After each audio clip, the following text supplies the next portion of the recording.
Hello and welcome to the Evercade Retreat. Gene Joke here, and today I'm adding Megaman to my ranking of every Evercade game ever. Megaman can be found on the original edition of the Evercade EXP, and it can also be found on the Capcom Super Pocket. It is exclusively hardware locked, sadly. Originally released in 1987, and it's known as Rockman in Japan, and you know all this stuff. It's an NES game, it's kind of a classic. And for myself, until the Evercade EXP, I had never played the first Mega Man game, nor the second for that matter. I had played Mega Man X on the Super Nintendo. That was my first proper experience of a Mega Man game, although yeah, there's a whole whatever it is going on story wise with those series of games. Anyway, prior to that I was aware of Mega Man, mostly due to the Nintendo cartoon thing, not the Power Hour, whatever it was.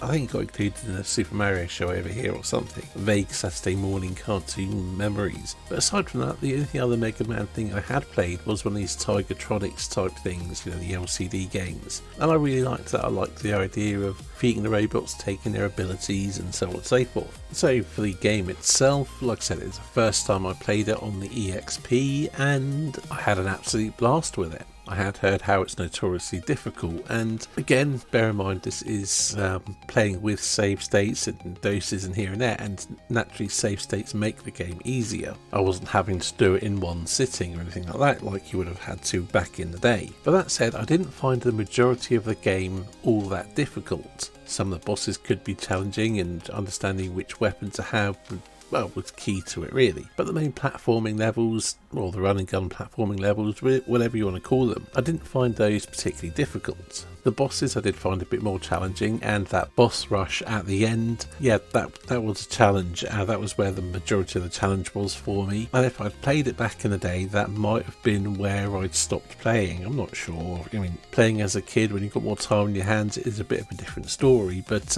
yeah, I think doing the whole game in one hit, followed by the boss rush, I'm not sure if I would have managed that back in the day. I think I might have run out of patience. But my review of the game, graphically, yeah, there's a distinct charm to the characters and the look of it. I think for an NES game it is pretty good looking. The sound and music are all pretty decent as well. I really can't fault it on that aspect. It does seem a little bit rough around the edges in places, but it's that me looking back with a more modern view. So yeah, there's nothing unforgivable or breaking. I enjoy far worse games for sure. So yeah, overall I really like the game. I don't have anything unique or new or novel to say about it that probably hasn't been said 1,000 times before, and it's very much a game that I would love to see come to an Evercade cartridge at some point. But by the same token, it works well on a handheld device, so it's not the end of the world.